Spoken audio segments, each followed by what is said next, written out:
Habang naglalakad ang isang ermitanyo, napapaisip ito na masyado na siyang matanda para sa isang paglalakbay. Nag-iisip siya kung sino kayang anime character ang pwede nitong i-summon. Una nitong naisip ay si Sung Jinwoo ng solo leveling. Kaso naisip niya na hindi babagay sa class ng character dahil sa taglay nitong abilidad.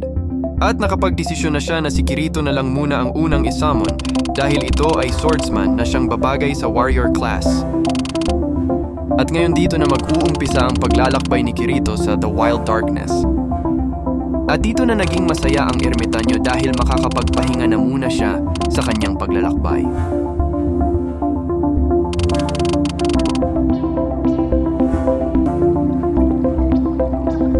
Ang pagbangon ni Kirito.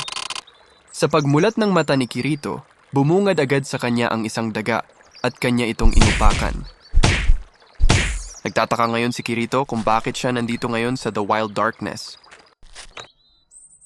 Sa paglalakad ni Kirito ay nakita niya ang isang ruins. Pinagmasdan niya itong maigi at nalaman niyang maari pa itong mabuo. Naiisip ni Kirito na mag-ikot-ikot na muna ulit sa lugar.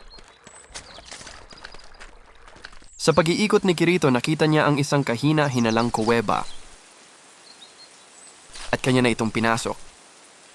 Sa pagpasok niya sa kuweba, siya ay napalaban agad sa mga halimaw.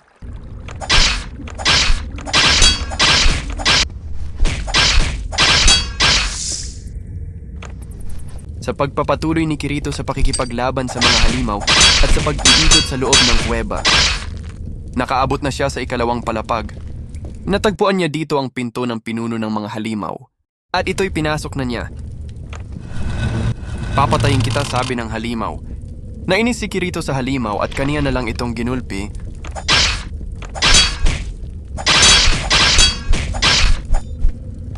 Sa sobrang inis ni Kirito, hindi niya sinasadyang mapatay ang pinuno. May drops na spellbook ang pinuno at ito'y kinuha na ni Kirito.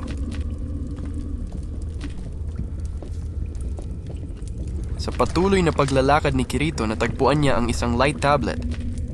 Si Kirito ay lumabas na ng kuweba at nakita niyang muli ang ruins.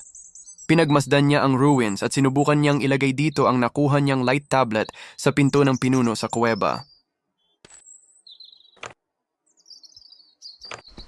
At dito niya nabuo at nakita na ito pala ay ang unang ruins of light.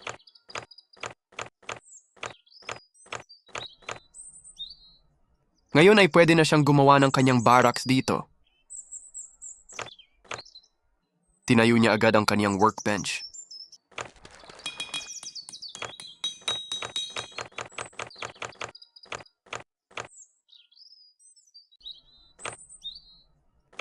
Ngayon naman ay nakaramdam na siya ng pagod.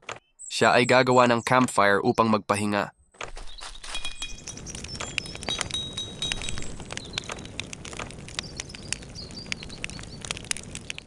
Pagkatapos niyang magpahinga, nakaramdam na siya ng gutom.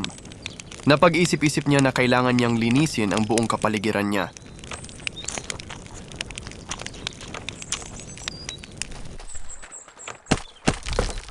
Sinikap niyang linisin ang buong mapa. Ngayon naman naisipan niyang magtayo ng basket upang may paglagyan ang mga gamit niya.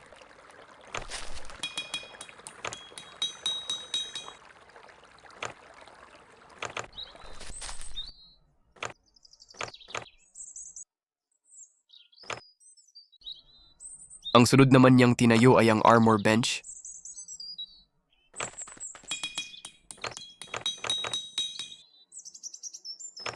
At ngayon naisip niya na gumawa ng carrier upang madami siyang pasyang makarga.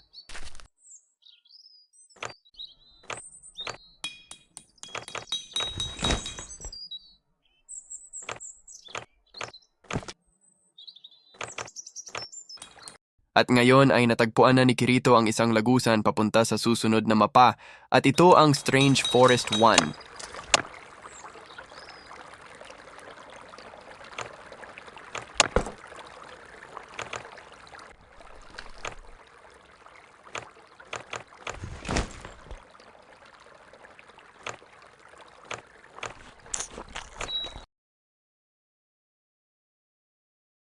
Dito na nagtatapos ang unang kabanata 1, ang paglalakbay ni Kirito sa The Wild Darkness. Abangan ang kabanata 2